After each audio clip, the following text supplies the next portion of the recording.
Muy bien, hermanos amados, la semana anterior nosotros comenzamos este primer distintivo de nuestra fe que se llama confesionalismo.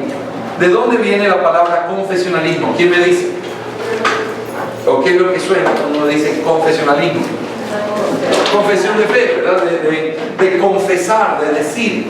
Y nosotros vimos la semana anterior, en nuestra primera clase de este distintivo, el hecho de que naturalmente pareciera que hay una reacción contra el confesionalismo. ¿Y por qué? Y vimos que habían dos raíces o dos fuentes para esa reacción. ¿Cuáles eran esas dos reacciones o fuentes que había? La primera surgía ¿de dónde? De la cultura en la que vivimos.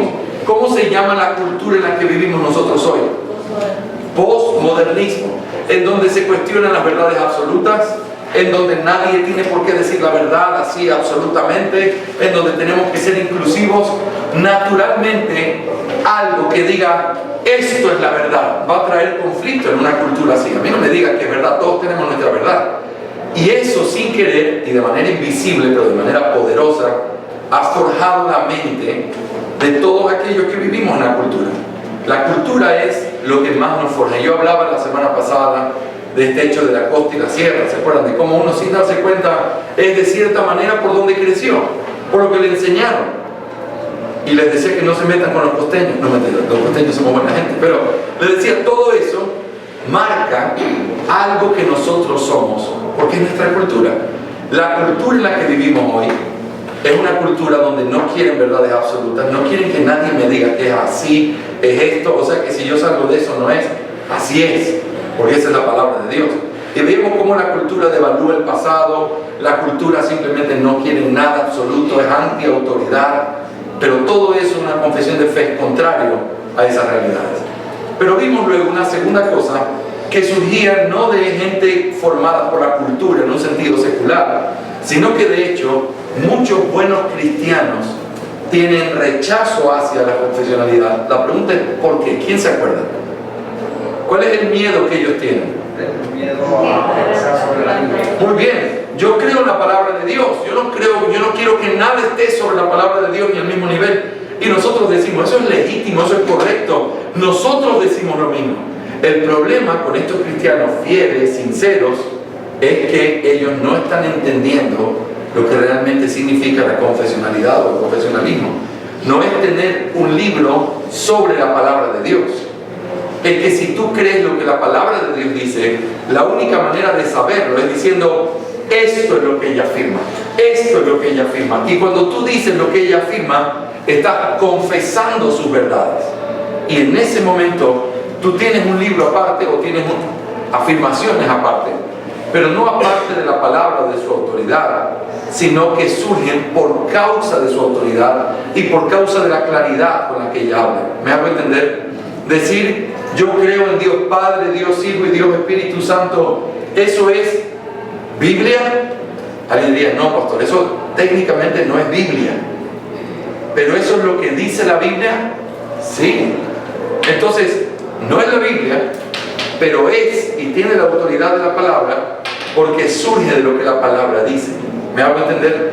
Y nosotros como cristianos somos llamados a tener que entender, afirmar, predicar lo que la palabra enseña.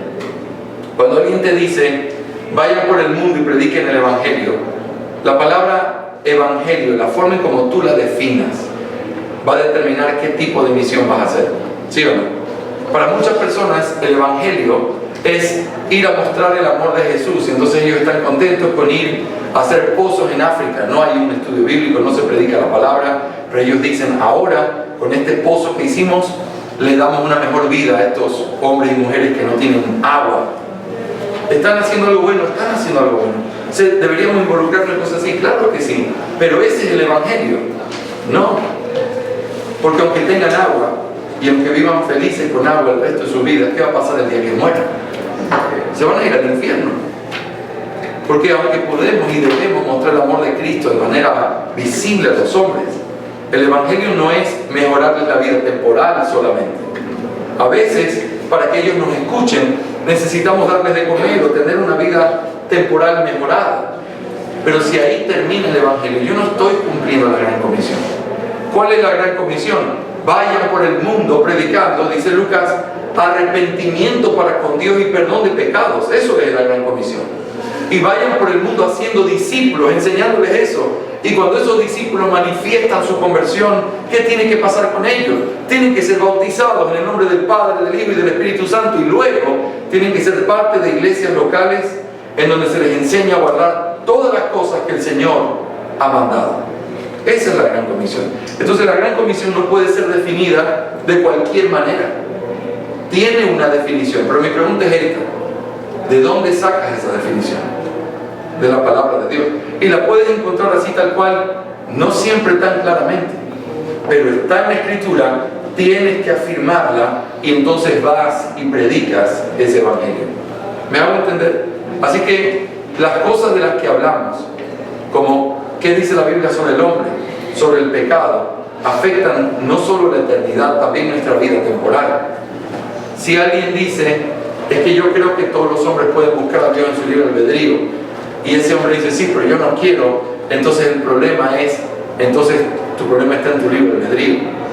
Hay algo mal contigo, tú eres diferente al resto porque la otra gente sí quiere y tú no quieres. Eso es una mala teología. Y esa mala teología lleva a una terrible frustración en medio de cómo vivir. Hermanos, los asuntos de depresión, de ansiedad, son asuntos prácticos de la vida. Si uno no entiende doctrina, lo que dice la palabra, no vas a entender cómo resolverlo. ¿Y cuántos cristianos viven diciendo algo está mal conmigo, todo está mal conmigo, yo no debo temer al Señor, yo no soy un buen cristiano?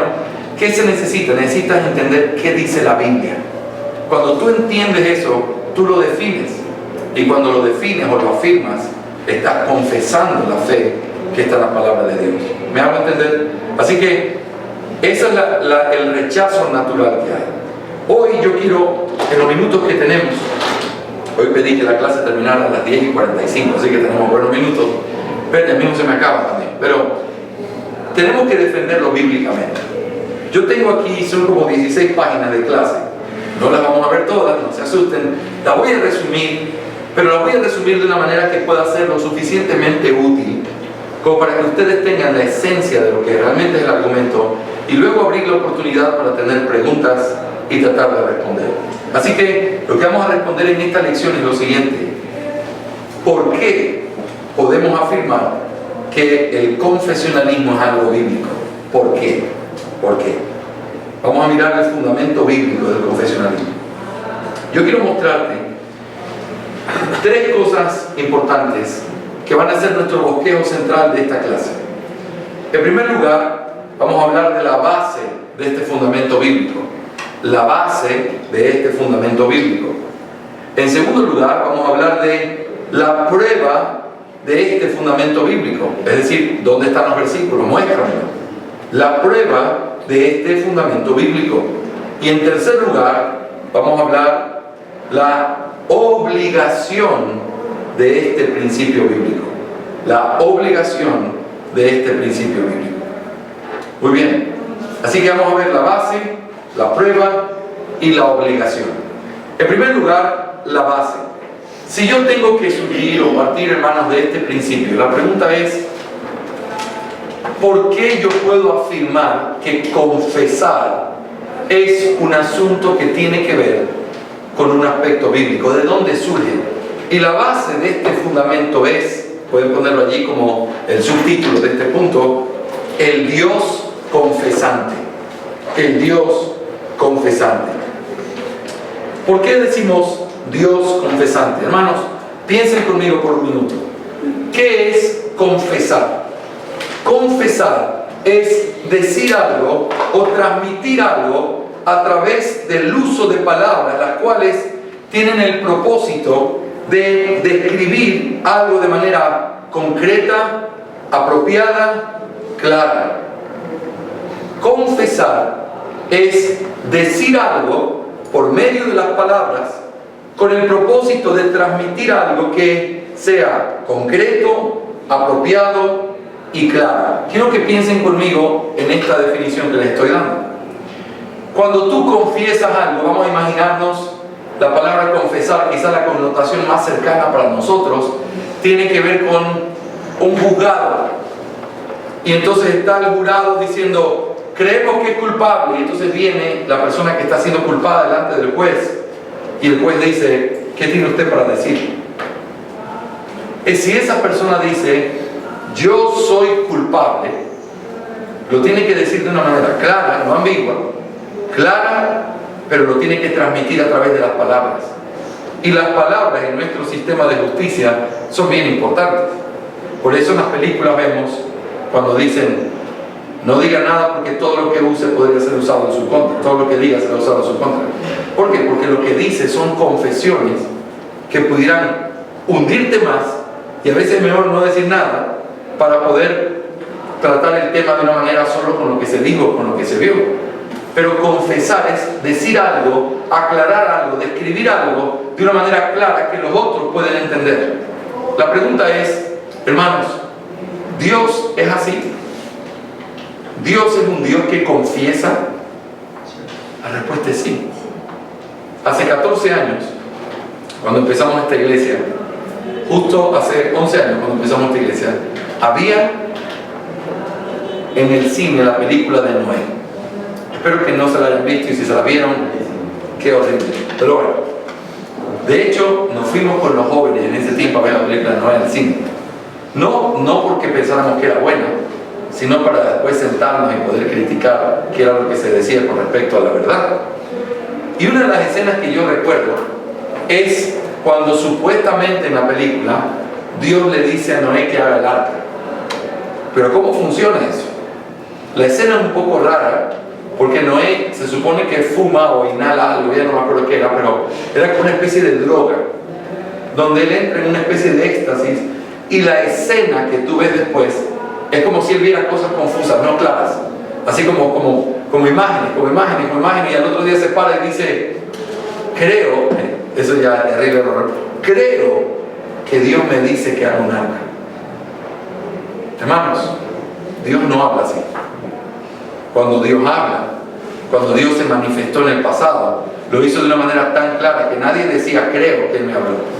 Decía, esta es la palabra del Señor, esto es lo que el Señor ha mandado. Y ese tipo de forma nos muestra, o tiene que llevarnos a pensar, Dios no habló nunca ambiguamente. Y cuando Dios quiso decirle algo a su pueblo, mandaba hombres con un mensaje claro, que se pararan en medio de una plaza y comenzaran a gritar con toda su fuerza, esto es lo que Dios quiere. ¿Por qué? Porque Dios transmitía esas verdades de manera clara, concreta, confesando lo que Él tenía para decir. Así que el confesar nos recuerda que Dios no dice ambigüedades, que Dios habla con claridad, y que hoy la palabra de Dios sigue siendo la palabra de Dios. Amén. La Biblia sigue siendo la palabra de Dios. Dios sigue hablando. Mi pregunta es, ¿Dios habla como con imágenes no tan claras? No. Dios habla claro, pero hay una verdad. No está en forma de diálogo la Biblia, ni en forma de una teología sistemática que tienes todo por agrupadito. A ver, ¿qué quieres hablar del pecado? Vamos a Génesis. Todo el libro de Génesis, ahí se habla del pecado solamente, ¿no? Génesis tiene muchísimas cosas. No hay una sola parte que recoja todo, tienes que recogerlo de todas partes. Como no tenemos eso, no tenemos todo agrupado, sino que está todo disperso en una historia de redención. Es la responsabilidad de la iglesia tener que agruparlo para entender qué dice Dios sobre el pecado. Y por cierto, lo que Dios ha dicho, lo dice claro. ¿Y qué dice Dios sobre sí mismo? Vamos a recopilar todo lo que dice la Escritura. Pero por cierto, lo que Dios dice, lo dice claro. Y eso es lo que hace uno al confesar. Estás imitando lo que Dios ha hecho y la forma en la que Dios habló de una manera clara, concreta y directa a los hombres. Quiero que pienses conmigo en diferentes ejemplos. Por el tiempo no vas a poder buscar los textos, pero yo te los voy a leer. Escribe nomás la cita. En primer lugar, Dios utilizó palabras para revelarse a sí mismo. Dios se reveló a través de palabras, ¿sí o no? Él dice, por ejemplo, en el mandamiento, no te inclinarás a ellas ni las honrarás, porque yo soy Jehová tu Dios fuerte, celoso, que visito la maldad sobre los padres hasta los hijos, hasta la tercera y cuarta generación de los que me aborrecen, y hago misericordia a millares de los que me aman y guardan mis mandamientos. ¿Quién nos enseñó que Dios es celoso? Él mismo. Yo soy celoso. ¿Celoso de qué? De su propia gloria. Por eso no puedes adorar a un Dios falso, porque adorar a un Dios falso es darle la gloria que solo le pertenece al Señor a algo más, ¿sí o no? Y Él dice, yo soy un Dios celoso, fuerte, que visito la maldad de los padres sobre los hijos. Él se revela. Y la forma que usó, ¿cuál fue? Palabras, pero palabras claras. Él se reveló de una manera clara. A mí me encanta, nosotros estudiamos hace unos años Éxodo, y prediqué todo el libro de Éxodo. Y cuando llegamos al capítulo 34, a veces cuando tengo que predicar en alguna otra iglesia me dicen, libre, digo, ya sé, Éxodo 34, eso es lo que voy a predicar. Hay un autorretrato de Dios. Un autorretrato en el que Él se manifiesta a un pueblo en desgracia, pero Él se revela.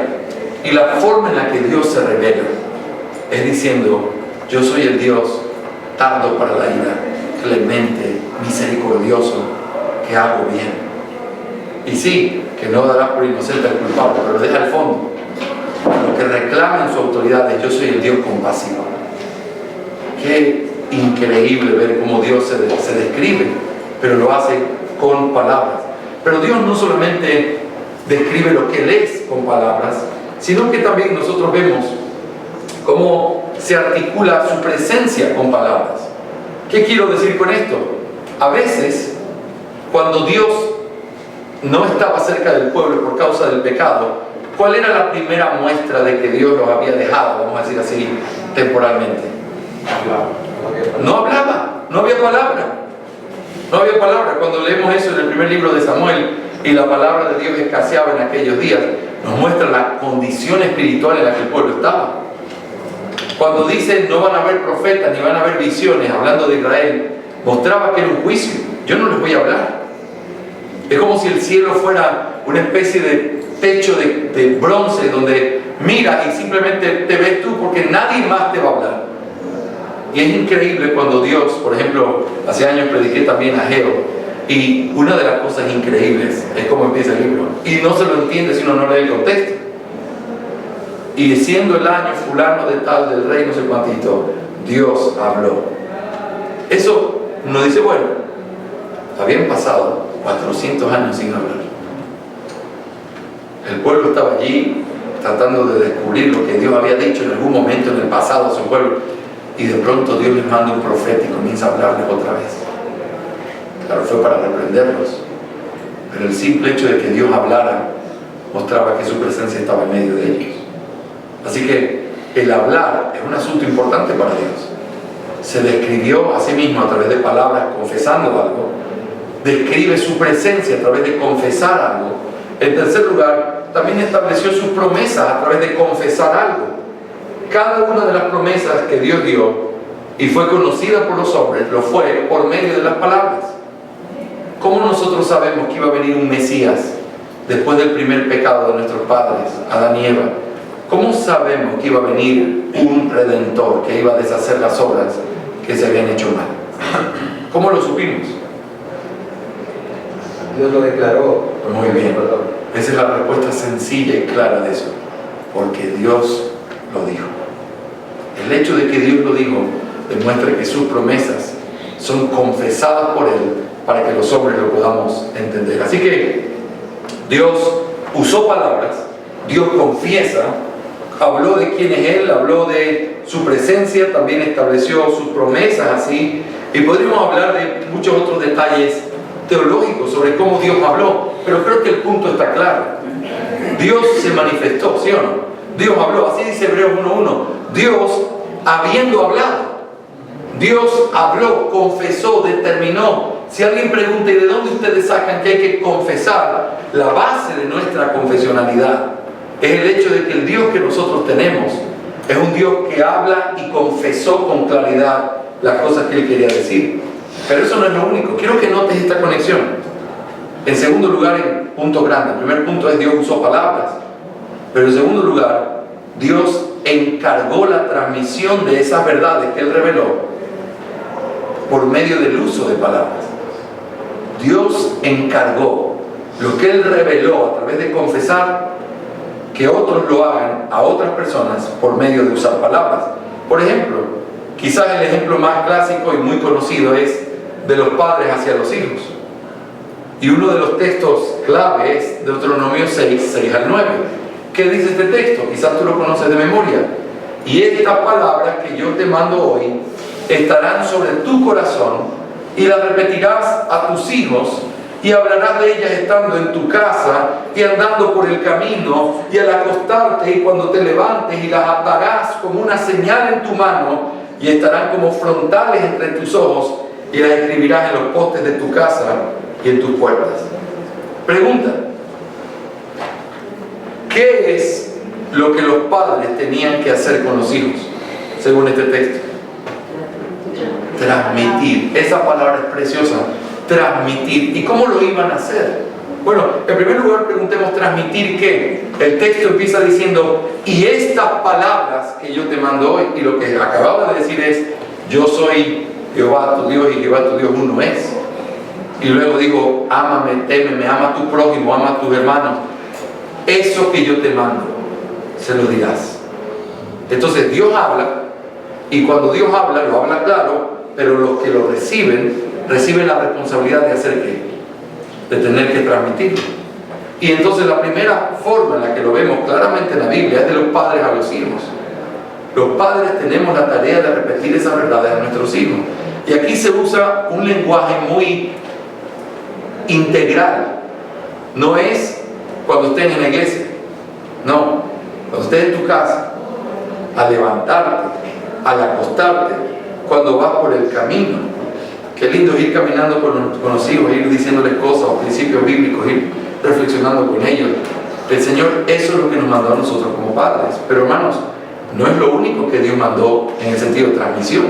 Por ejemplo, los líderes del pueblo debían transmitir las verdades al pueblo. Por ejemplo, Deuteronomio 31:12 dice: harás congregar al pueblo, le dice a los ancianos, varones, mujeres y niños, y tus extranjeros que estuvieren en tus ciudades, para que oigan y aprendan y teman a Jehová vuestro Dios, y cuiden de cumplir todas las palabras de esta ley. ¿Quiénes debían enseñar eso al pueblo? Los líderes. Reúnanlos, hombres, niños, todos, que vengan y escuchen, que teman al Señor y que guarden sus mandamientos. ¿Y cómo el pueblo iba a saber cuáles eran los mandamientos del Señor? ¿Quién me dice?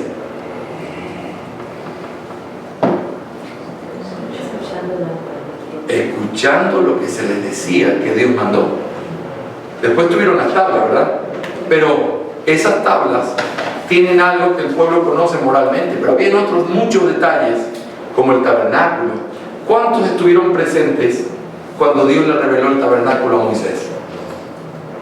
Es una pregunta de esas típicas después de la cena en mi casa. ¿Cuántos? Solo. Moisés estaba solo en el monte. Y la pregunta es: ¿y cómo se hizo el tabernáculo después? Porque él tuvo que haberlo transmitido. ¿Sí están conmigo esta mañana o no? Yo creo que yo pensaba que era el único sin desayuno esta mañana. Ahora, piensen en esto. Dios le revela a Moisés estando solo él. Luego le dice, por supuesto, escribe estas palabras en el libro. Pero luego es Moisés quien baja y tiene que instruir al pueblo, diciéndole: esto es lo que Dios manda de todos nosotros. Entonces ven otra vez la conexión. Dios confiesa, Dios habla, pero luego está el pueblo que recibe esa palabra. ¿Cuál es la orden que Dios le da? Transmitan esa verdad, transmítanla, confiésenla. Y así como nosotros tenemos eso. Tenemos esto de diferentes maneras en el pueblo de Israel, pero definitivamente también lo tenemos en la iglesia. Los pastores aprendemos la palabra, y ¿cuál es nuestra responsabilidad para con el pueblo? Instruirles, transmitirles, enseñarles. Ahora, no revelación que yo recibo, sino la iluminación y la verdad y la única revelación que tenemos en la palabra de Dios. Y lo que yo debo hacer como pastor es instruirme para instruirlos a ustedes, como en este caso. Hermanos, tenemos que tener confesiones de fe en nuestras iglesias. Y alguien pregunta: pastor, ¿por qué? Y yo estoy respondiendo: en primer lugar, déjame darte la base de nuestro principio bíblico. ¿Sabes por qué? Porque esto es algo bíblico, el hecho de que Dios ha querido hablar, y que cuando Dios habló, los hombres escuchaban, pero lo que los hombres escuchaban tenían que transmitirlo. Esto no es diferente de lo que vivimos en el Nuevo Testamento. La iglesia ha recibido el mensaje de Dios dado por los apóstoles y profetas, ¿sí o no? Y por toda la escritura que hablaba del Mesías y de lo que Él sería. Hemos recibido la verdad de Dios. La pregunta es, ¿y qué hacemos con esa verdad? ¿Cuál es el mandato que se nos ha dado? Transmitirlo. Los pastores lo transmitimos a la congregación, los padres cristianos a los hijos, y nosotros como cristianos al mundo al predicarles el Evangelio, ¿sí o no? Hermanos, nosotros confesamos en nuestra vida real lo que el Señor nos confiesa a través de su palabra. Y para poder confesar tenemos que estar completamente convencidos de que esto lo hacemos porque es la forma en la que Dios ha querido utilizar palabras y confesiones de su parte para que las tomemos y las transmitamos a otros. Esa transmisión es lo que tiene que ver con la base de este fundamento. ¿Me hago entender, mis hermanos? Eso me lleva, en segundo lugar, en esta clase, a considerar la prueba del uso de confesiones de fe. La prueba del uso de confesiones de fe. Muy bien, ¿cuál es esa prueba? Yo quiero mostrarles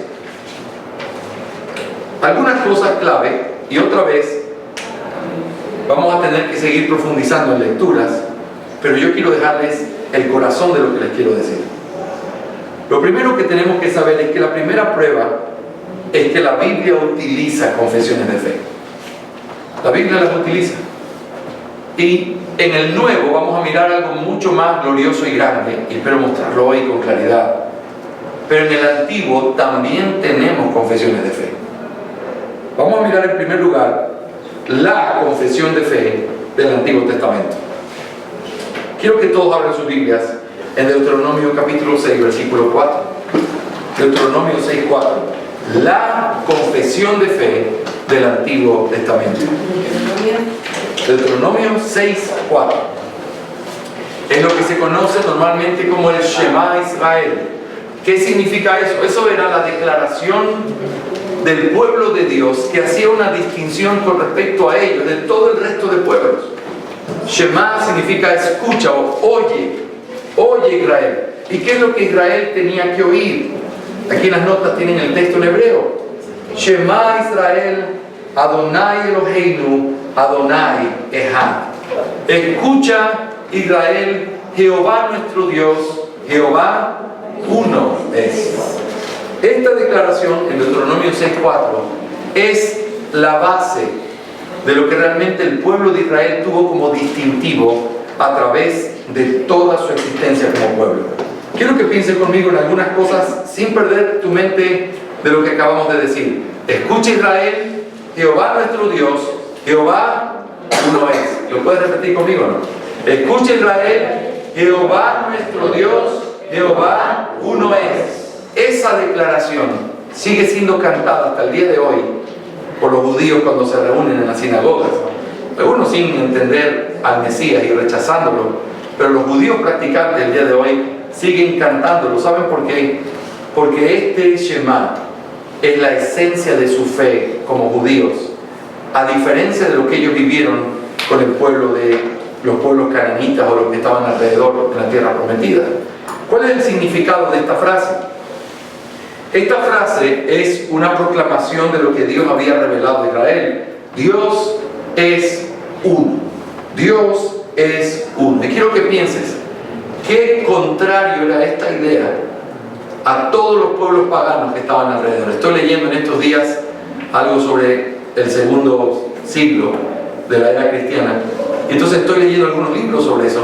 Y una de las cosas interesantes es que los romanos tenían a los cristianos como si fueran ateos. Claro, imagínate, ellos tenían cientos de dioses. ¿Y los cristianos tenían cuántos? Ustedes son ateos, ustedes están en contra de nuestra religión. Pero era lo mismo que pasaba en el pueblo de Israel. Esos pueblos paganos tenían un sinfín de dioses a los que adoraban. Y ellos llegan con una canción, vamos a decir así, con una frase que se repite: Dios es uno.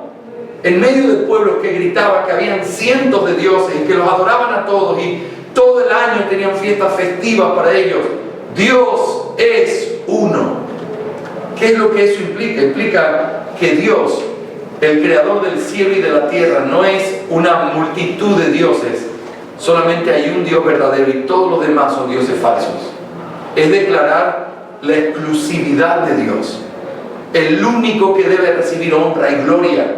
El único quien se le debe atribuir todas las maravillas que se hacen. El resto son todos dioses falsos. Ese es su significado. Pero ¿cuál fue la importancia que tuvo esta declaración a lo largo de toda la vida de Israel? Miren, yo tengo aquí, y para que no me entiendan, miren aquí mis apuntes. Esta página de versículos, hasta aquí, son puras citas bíblicas en donde se repite Dios es uno. Y estoy seguro que ustedes han leído muchos de los textos que les voy a leer rápidamente, donde sin darnos cuenta se vuelve a repetir algo que era como su declaración, que estaba siempre en la base de su fe como pueblo de Dios. Miren esto. Voy a irlo leyendo. Si quieres escribir la cita, escríbele y vuelvas a tener las notas. Deuteronomio 4, 35 y 39. A ti te fue mostrado para que supieses que Jehová es Dios y que no hay otro fuera de Él. ¿Qué significa no hay otro fuera de Él? ¿Qué significa eso?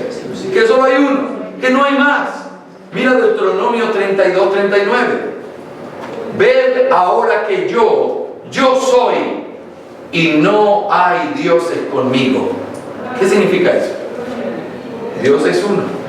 Dios es uno. Segundo libro de Samuel 7, 22. Por tanto, tú te has engrandecido, Jehová Dios, por cuanto no hay como tú, ni hay Dios fuera de ti, conforme a todo lo que hemos oído con nuestros oídos. ¿Qué significa decirle a Dios, no hay Dios fuera de ti? ¿Qué es lo que viene de fondo? ¿Qué les suena en el oído a ustedes? Jehová es uno. Miren el primer libro de Reyes 8:60. A fin de que todos los pueblos de la tierra sepan que Jehová es Dios y que no hay otro. Si no hay otro, ¿qué significa eso? Que solo hay uno. Ahora, así podríamos mirar todos los textos. Déjenme leer algunos más que a mí me deleita escuchar esta declaración tan preciosa. Nehemías 9:6. Tú solo eres Jehová. Tú hiciste los cielos y los cielos de los cielos, con todo su ejército, la tierra y todo lo que está en ella, los mares y todo lo que en ellos hay. Tú vivificas todas estas cosas y los ejércitos de los cielos te adoran. Nehemías 9:6.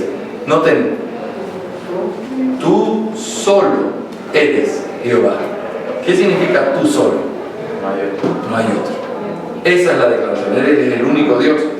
Salmo 18:31. Porque ¿quién es Dios sino solo Jehová? ¿Y qué roca hay fuera de nuestro Dios? ¿Qué significa esa declaración? No hay más, hay uno. Ahora, quiero que noten que esto se repite en toda la Biblia. Isaías, Oseas, Joel, Zacarías, pero también llega al Nuevo Testamento. De hecho, hay un texto que es muy interesante.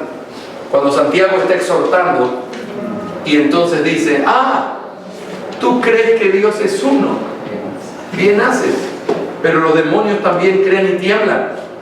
Ese tú crees que Dios es uno. ¿A qué está citando aquí Santiago? La fe judía.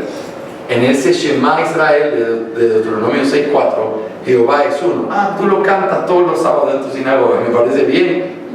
Pero también los demonios lo saben y tiemblan. Así que eso no es suficiente. Tener simplemente la base doctrinal del pueblo de Israel no es suficiente, porque el Evangelio es mucho más que eso. Pero quiero que notes la importancia que tiene, cómo se repite esta visión.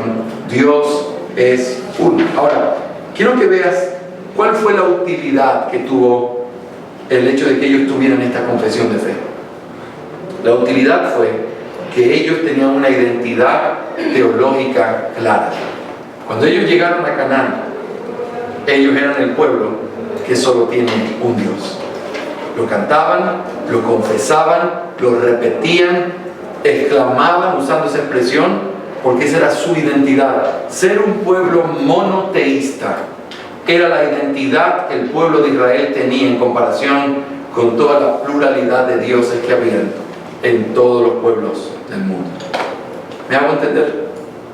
Así que el Antiguo Testamento tiene una confesión de fe que es clave, que es profunda, que se repite, que da identidad.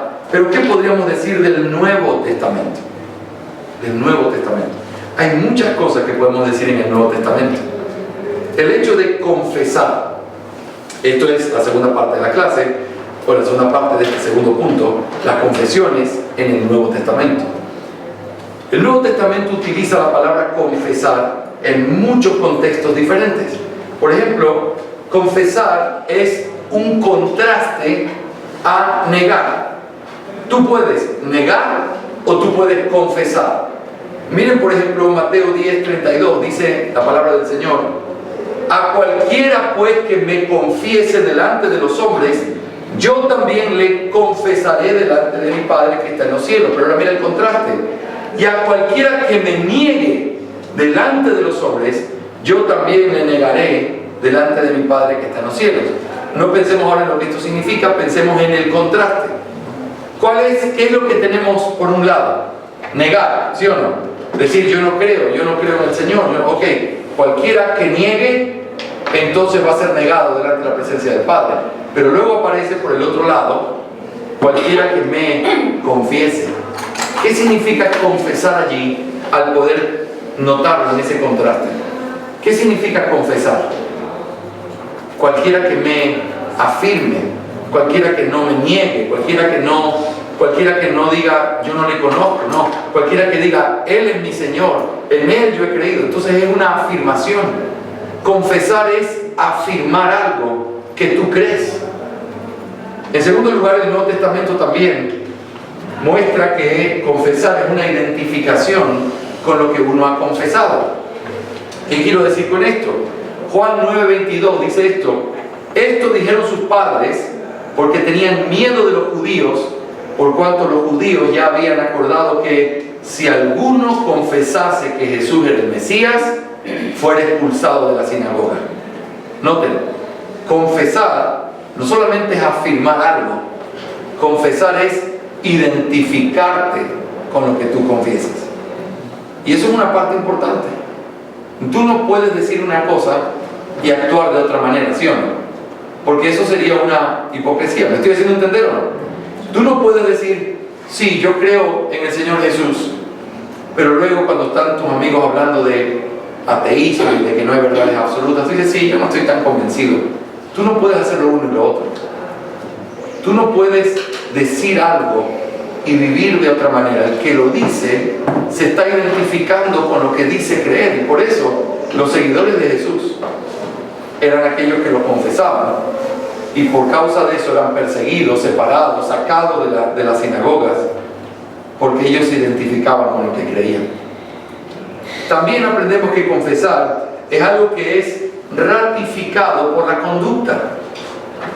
Dice en 2 Corintios 9:13: pues por la experiencia de esta administración glorifican a Dios por la obediencia que profesáis al Evangelio de Cristo y por la liberalidad de vuestra contribución para ellos y para todos. Piensen en esto. Este pasaje es el pasaje de las ofrendas voluntarias. Cuando Pablo habla de las ofrendas, siempre se habla de esto: el que sigue casamente se casa. Por ese contexto dice Pablo, aquí está elogiando a estos hermanos en Macedonia, diciendo: hermanos, porque ustedes han vivido conforme a lo que ustedes confiesan. ¿Y qué confesaban? Amor a los demás. Y ese amor a los demás se manifiesta en el hecho de que ellos daban aún de lo que no tenían por el bien de estas iglesias. ¿Me hago entender? Así que piensen lo que estamos diciendo. ¿Confesar qué es? Confesar es afirmar. Confesar es identificarte con lo que confiesas. Confesar también es el hecho de poder mostrar con tu conducta que tú realmente crees en lo que estás confesando. Todo eso nos enseña el Nuevo Testamento. El confesar también en el Nuevo Testamento está relacionado con el bautismo en la iglesia primitiva. Cuando alguien iba a ser bautizado, tenía que dar testimonio de haber nacido de nuevo. Era bajo esa confesión era bautizado, lo seguimos haciendo el día de hoy. Confesar también es la declaración que hace un creyente de su fe en el Señor Jesús. Nosotros, hace unas semanas con el pastor John Miller estudiamos Hebreos 10:23, que dice: mantengamos firmes sin fluctuar, noten, la profesión de nuestra esperanza. ¿Qué es eso? Lo que tú has dicho con tus labios, que tú crees, mantengámoslo sin fluctuar. Así que el creer en el Señor Jesús es algo que está relacionado con confesar, ¿ok? Pero el Nuevo Testamento también nos enseña algunas cosas que es necesario confesar. No solamente nos define qué es confesar, sino que nos dice qué es lo que hay que confesar. Por ejemplo, hay que confesar Romanos 10, 9 al 10. ¿Quién me dice qué debemos confesar según ese pasaje? Con tu boca, ¿qué cosa? Que Jesús es el Señor. Noten, ahí se ordena, y creemos que eso está en el contexto del bautismo también, ahí se ordena que si alguien es un creyente, ¿qué debe hacer con sus labios? Confesar, pero no solo confesar. ¿Confesar qué? Que Jesús es el Señor. Y aquí, hermanos, es algo bien importante, y solo lo hago como un comentario de cerca o al margen, que es el hecho de que ellos se bautizaran en esos días. Era una declaración de guerra contra el imperio y contra las religiones del imperio, porque ellos decían: el César es el Señor. Y en el momento en que alguien se bautizaba diciendo Jesús es el Señor, estaba firmando una sentencia de muerte.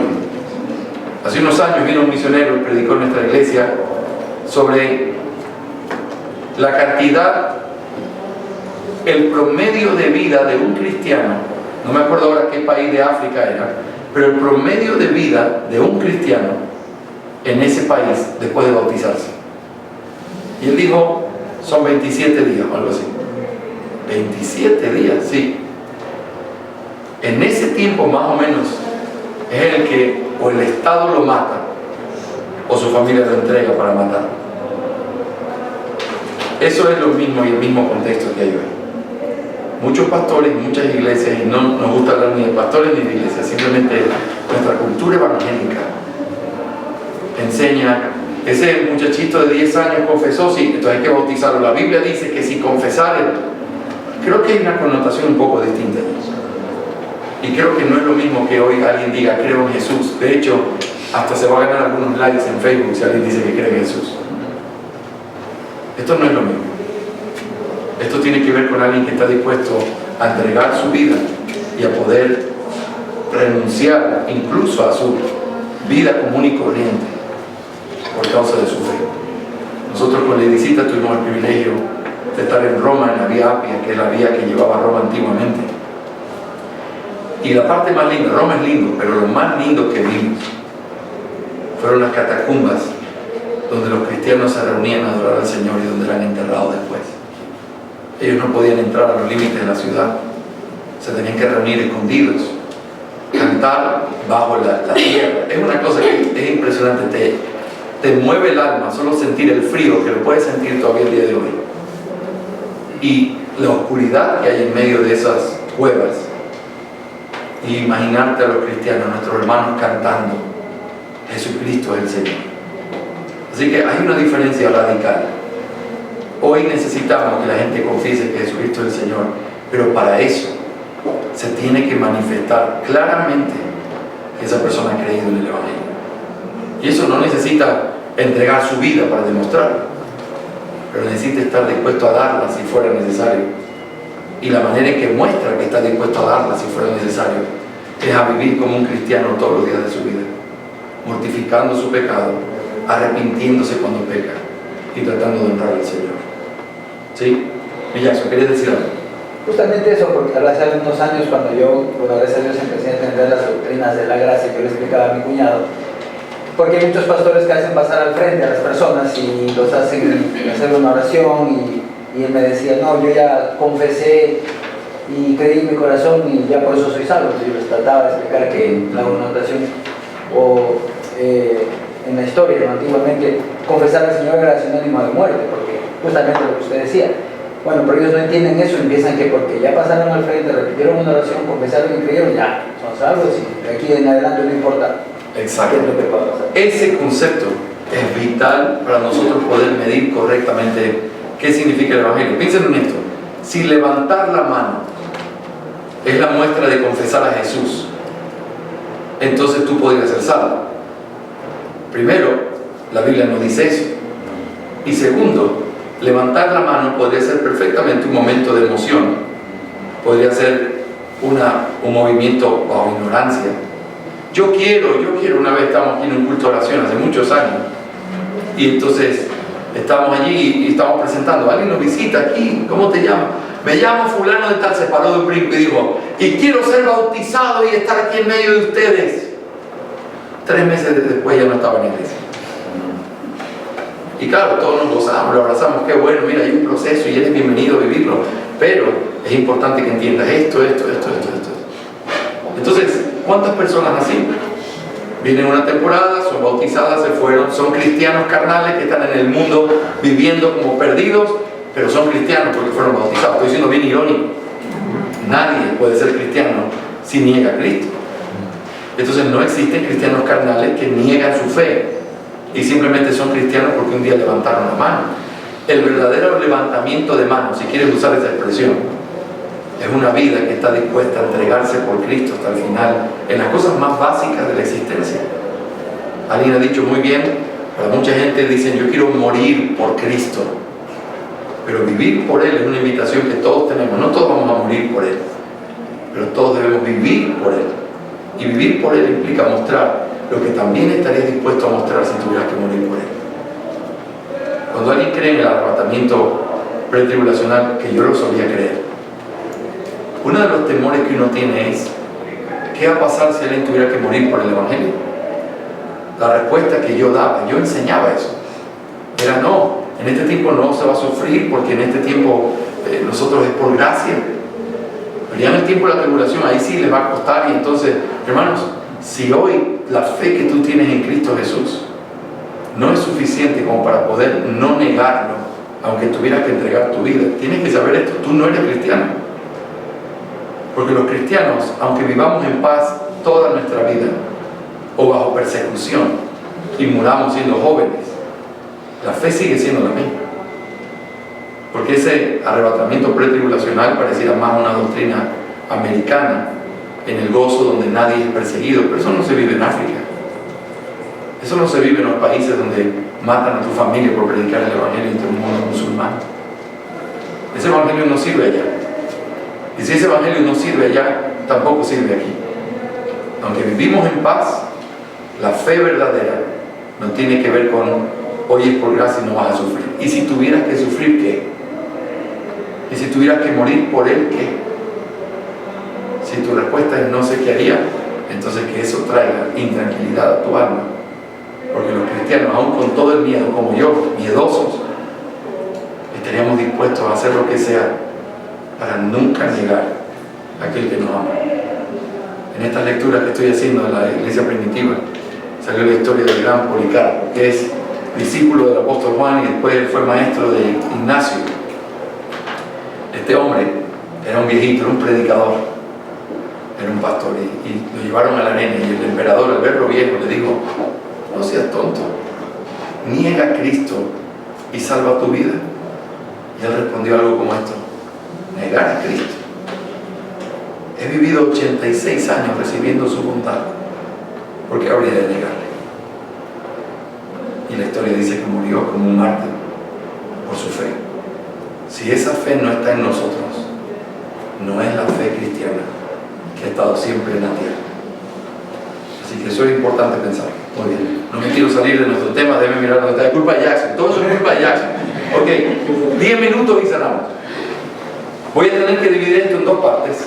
La próxima semana vamos a tener que estudiarlo para no correr.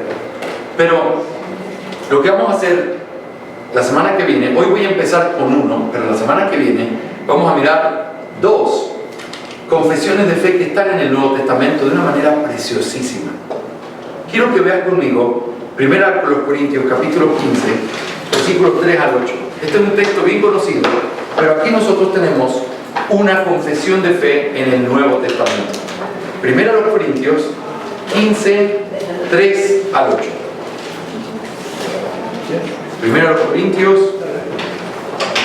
15, 3 al 8. Muy bien, es bien importante que tengan abierta su Biblia allí para que puedan seguirme en lo que quiero mostrarles. Muy bien, ¿están todos allí? No escucho el sonido santo de la página moviéndose, bueno, ustedes la ven electrónicamente. A ver, Stalin, levanta tu video por ahí atrás, deja verlo. Ah, no está así, chequeando nomás a su maestro, a ver cómo anda. Y en la casa. Esa es muy bien. Con la confesión pegada, bien ahí. Muy bien. Ok, voy a leer primero los Corintios 15, pero antes de leerlo, hermanos, préstenme todos atención. Esto es lo que vamos a hacer. Una confesión de fe, volvamos al concepto que vimos la semana anterior.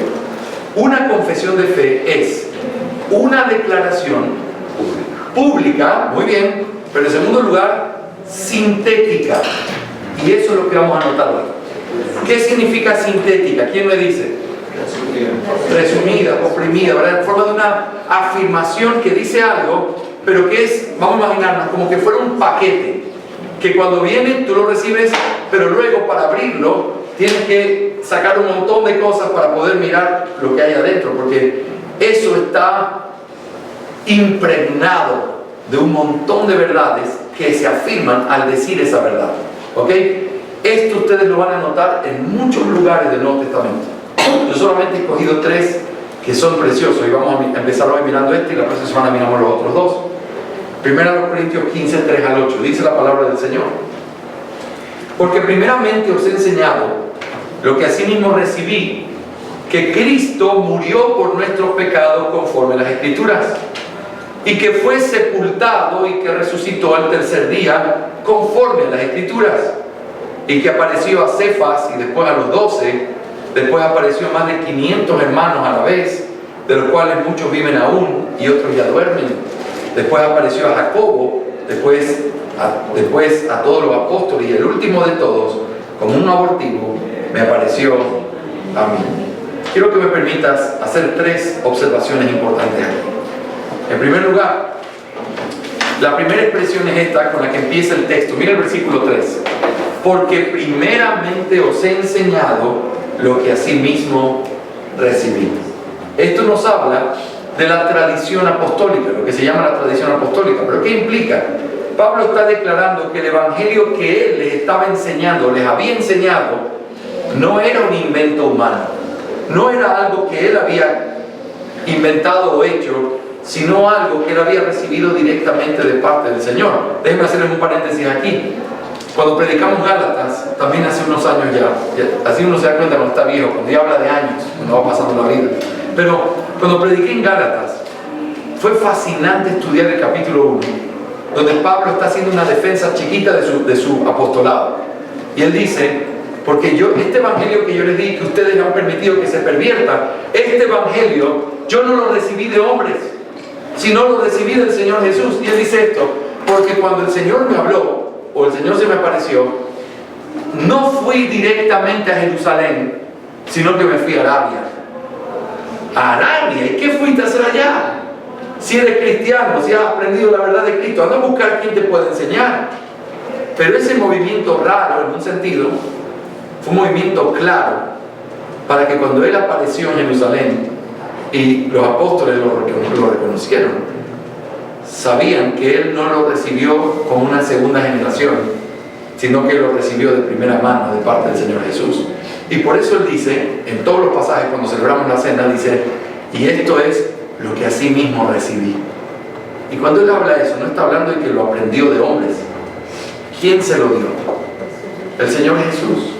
Y no sabemos cómo habrá sido esa clase. Me hubiera encantado estar allí en ese instituto bíblico, ese seminario, cómo se llamará si Cristo mismo es tu maestro, enseñándote la doctrina, enseñándote la verdad, de manera que Pablo no fuera inferior a ninguno de los 12 apóstoles, que sí caminaron con el Señor y sí lo vieron y sí aprendieron de él 3 años. Él recibió un curso intensivo, pero un curso que le permitía decir, esto yo no lo recibí de hombres. Esta es la verdad de Dios. Ahora, eso es muy interesante y eso me lleva a mi segunda observación. Pablo sintetiza en estos versículos que hemos leído el Evangelio en una forma de frases concretas que transmiten la verdad del Evangelio. Su esfuerzo por proclamar la verdad de una forma concreta es lo que entendemos como una confesión de fe. Yo les pregunto esto a ustedes. Él dice, este es el Evangelio que yo asimismo recibí. Ok, ¿en serio, Pablo? Pero entonces, ¿cómo fue eso que pasaste 3 años en esos pocos versículos que leímos? ¿Eso fue todo lo que aprendiste? Definitivamente eso no es todo lo que Pablo aprendió, ¿sí o no? Pero ¿qué es lo que Pablo está haciendo aquí en esos versículos que leímos del 3 al 8? Sintetizando. Está sintetizando la verdad que él recibió del Señor Jesús, la cual es el Evangelio de salvación. Porque él les ordena predicar el Evangelio en el cual han creído. Pero dice, este es el Evangelio. ¿Y cómo es ese Evangelio? Bueno, eso me lleva a mi tercera observación, que es tratar de explicar las frases que tenemos allí. Hermanos, esto es fascinante. Yo espero que ustedes se apasionen como yo. Esto es fascinante. El orden que Pablo utiliza es de 4 líneas de pensamiento. Hay 4 cosas que Pablo usa para resumir el Evangelio. Primero dice, Cristo murió por nuestros pecados. Así empieza, ¿verdad? Luego dice, Cristo fue sepultado. Luego dice, Cristo resucitó de los muertos. Y luego dice, Cristo fue visto por muchos testigos, incluyendo los apóstoles, a Pedro y también a mí. Dice como si fuera un abortivo, como ya en último lugar también se me apareció. Estas 4 frases, hermanos, es lo que contiene la doctrina del Evangelio. Es lo que la iglesia ha profesado, lo que la iglesia cree, y de hecho es lo que la iglesia ha dado más detalle a través de los siglos. Vamos a chequear cada una de ellas de una manera sencilla. En primer lugar, que Cristo murió por nuestros pecados conforme a las Escrituras. Aquí podríamos decir muchas cosas, pero quiero que medites conmigo. ¿Qué significa la frase conforme a las Escrituras? Ya en el Antiguo Testamento se había... Muy bien, no es algo nuevo. Él vino a cumplir lo que se había dicho. Esto es la profecía, Él es el Mesías que había de venir. Él cumplió lo que se dijo que haría, eso es lo primero. En segundo lugar, también aprendemos, Cristo murió. Cristo murió. Eso nos recuerda lo que implica la misión de Cristo. Aunque Cristo se podría resumir su misión como obediencia, pero parte de esa obediencia, o vamos a decir así, la marca más distintiva de esa obediencia, ¿cuál es? La muerte en la cruz. Pablo dice en el otro texto que vamos a estudiar la semana que viene, que Él fue obediente hasta la muerte, y muerte de cruz. Por lo tanto, la marca distintiva de su oficio, de su obra aquí, fue morir. Pero es interesante porque luego utiliza la expresión por nuestros pecados. Por. Eso significa en lugar de, por causa de. Y eso nos habla de expiación, que es una doctrina preciosa, el hecho de que Él hizo ese pago necesario que incluye redención, propiciación y muchas cosas. Lo que Cristo ofreció es lo que permite que nosotros seamos acercados al Padre. Pero la forma en la que lo hizo, aquí entran palabras teológicas como sustitución. Él no vino a ofrecer una salvación hipotética al mundo. Él no vino a crear un sistema que pudiera salvar al que crea. Él vino a salvar. Él vino a morir efectivamente por pecadores, ocupando su lugar, muriendo por sus pecados. Este concepto es bien importante, porque si Cristo vino solo a crear una especie de plan para que la gente pudiera salvarse el que quiera, sería como un comerciante que simplemente viene y pone un puesto y está esperando a ver quiénes quieren. Está todo perfecto, listo para regalar eso, pero está esperando a ver quiénes vienen. Ese no puede ser la imagen de Dios que nosotros tenemos, porque no es la imagen que está en la Escritura. Y aunque ciertamente Dios llama y clama y se muestra a sí mismo como alguien que clama pidiendo, vengan, reconcíliense, ciertamente la Biblia lo muestra así, la forma en la que nosotros entendemos cómo la Biblia muestra a Dios como ese Dios soberano que tiene poder sobre todo, que nadie le pregunta ¿qué haces? Ese Dios no vino solamente a crear una posibilidad, ese Dios vino a salvar, ese Dios vino a poder traer verdadera salvación y vida eterna. Sí, mi amor, le dije a Rodri a las 45. Gracias, muñequita. Qué secretaria tan linda. Muy bien, ahora, Cristo murió por nuestros pecados. Luego dice que fue sepultado. Si tú no le prestas atención a la frase, uno puede decir, bueno, claro, murió, fue sepultado.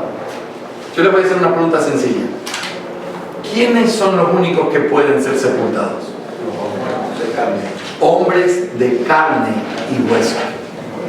Los ángeles no pueden, los espíritus no pueden, los hombres son los que son sepultados. ¿Qué creen ustedes que implica la frase fue sepultado? Su verdadera humanidad. Una de las cosas que fue muy controversial al principio, en el tiempo de la iglesia, que fue la lucha del enemigo contra la verdad, era el hecho de decir que Cristo no había venido en carne. Y eso es algo que se repite constantemente. Y por eso Pablo defiende eso, pero Juan dice, cualquiera que diga que Él no ha venido en carne, ese es el anticristo. Ese no es de nosotros, ese ni siquiera le llame bienvenido. ¿Por qué? Porque el hablar de la carne implica parte de cómo nosotros podíamos ser redimidos correctamente. Hermanos, hay un padre de la iglesia que dijo una vez, lo que Él no asumió, Él no lo puede redimir. Si Él no hubiera asumido un cuerpo humano y un alma humana, Él no hubiera podido redimir a los hombres. Porque se necesitaba alguien que venga en lugar de los hombres, igual que ellos, en su misma situación, para poder lograr y obtener para ellos lo que son como Él, lo que Él obtuvo a través de su obediencia. La humanidad de Cristo es una doctrina central en el Evangelio. Si alguien niega que Cristo fue hombre, está negando el Evangelio. Por eso en el credo de los apóstoles, un credo, ya les dije la semana pasada, no católico, sino cristiano, cristiano es nuestro.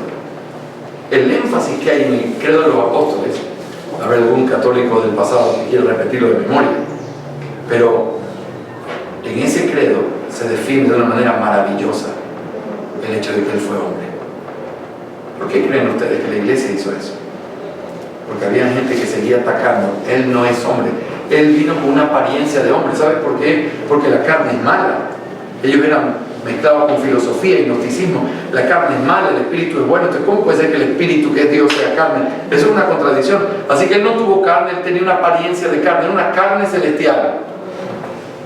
No, la carne celestial solo puede redimir carne celestial. La carne humana, el alma humana, era lo único que podía redimir a los hombres. Él se hizo hombre. Ser sepultado es parte de lo que confesamos hoy. Aunque todo lo que he dicho no está en ese versículo, es todo lo que implica por el resto de la palabra de Dios. Él fue sepultado porque Él fue un hombre y los hombres mueren. Pero luego la tercera frase es, y resucitó al tercer día. ¿Qué implica la resurrección? Su obra fue completada. Y me encanta, lo vamos a ver la semana que viene en la otra confesión que hay, es recibido arriba en gloria. ¡Qué frase! Una cosa es llegar al cielo, ¿sí o no? Y otra cosa es ser recibido en gloria. ¿Qué significa eso? Hiciste tu trabajo, lo lograste, fue glorioso como lo hiciste. Y me encanta y dice, y se sentó a la diestra del Padre. ¿Cómo ministraban los sacerdotes, los sumos sacerdotes? ¿Parados o sentados? Parados. Porque tenían que matar a los animales, tenían que llevar la sangre, tenían que ver. Y cuando un sumo sacerdote se sienta, ¿qué es lo que implica? Ya terminó su obra. Qué glorioso. Está sentado. Él sigue ministrando. Él sigue intercediendo por nosotros. La sangre se sigue presentando todo el tiempo por nosotros, por nuestros pecados. Él es nuestro intercesor. Pero su obra de redención fue terminada y se sentó. Se sentó. Fue recibido arriba en gloria. Eso es lo que implica la resurrección. Por eso la resurrección es tan importante. Y de hecho este capítulo 15 es un capítulo que muestra el hecho de que si se llegara a demostrar que la resurrección es falsa, dice Pablo, seríamos los más dignos de conmiseración de todo el universo, porque nuestra esperanza está puesta en esa resurrección. Es porque Él resucitó que nosotros tenemos esperanza. Pero finalmente que apareció a Cefas y después a los 12 y a él, finalmente, es la confesión de que no servimos o adoramos a un Dios muerto, sino que nuestro Redentor vive, como dijo Job. El creer en las apariciones después de su resurrección manifiesta que creemos que lo que Él dijo es verdad. Él prometió que resucitaría. Esa es la vindicación del Espíritu, no solamente en su vida, sino después de muerto. Él resucitó. ¿Y sabe por qué resucitó? Porque lo que Él dijo que era es verdad. Él es Dios con nosotros. Esta muestra de una confesión de fe es lo que encontramos en el Nuevo Testamento. La próxima semana vamos a estudiar 1 Timoteo 3, vamos a estudiar Filipenses capítulo 2, que algunos comentaristas, si ustedes leen en los comentarios, es como si fueran himnos antiguos. Y ciertamente podrían ser. Escúcheme ahí, están como en la escuela, cuando vamos ya terminado, todos comienzan a cerrar la cuadra. Escúchenme un ratito. Ya me olvidé lo que dije, seguro. Gracias. ¿Qué significan los himnos? ¿Qué son los himnos?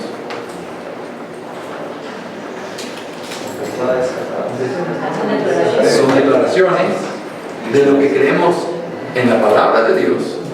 En otras palabras, los himnos son confesiones cantadas. ¿Sí o no? Porque tú estás confesando a través de palabras lo que la Biblia dice y nosotros lo cantamos, porque ha sido, por cierto, la característica de los cristianos desde el principio. Los emperadores romanos odiaban ver a los cristianos en la arena romana para ser muertos cantando. Qué cosa tan malévola, decían. Esta gente es inaudita. Están muriendo por causa de ese Dios falso y les siguen cantando. Esa es la característica de los cristianos. Y lo que se canta es la verdad que Él mismo reveló. Por eso nuestras canciones no pueden ser cualquier canción, ¿sí o no? ¿Qué deberían ser nuestras canciones? Un reflejo directo de lo que la palabra de Dios dice. ¿Y por qué muchos preferimos los himnos? Porque antes era más que así me siento, así yo siento, mi Jesucristo, mi enamorado, era esta es la verdad, esto dice su palabra, esto. Y no es que lo que hoy se escriba sea malo, porque no tiene nada que ver con el tiempo, tiene que ver con la profundidad. Lastimosamente hoy hay menos teólogos que escriben himnos, por eso los himnos no son tan buenos como lo eran en el pasado. Pero gracias a Dios hay un resurgir de eso y podemos cantar teología a través de himnos contemporáneos de hombres que sí están estudiando la Biblia para poder enseñarnos a cantar lo que la Biblia dice. Amén. Otra vez no tuvimos tiempo para preguntas, pero el grupo está disponible para que podamos hablar. Siempre les digo eso toda la semana, ¿no? Ya nos vemos el otro domingo. Oye, vamos a orar y vamos a terminar en esta mañana. Gracias, Señor, por darnos la oportunidad de aprender estas cosas. Ayúdanos a seguir avanzando, creciendo para tu gloria. Te alabo, Señor, por mis hermanos y por su disposición de querer aprender. Ayúdanos a perseverar en estas cosas. Te lo suplico en el nombre de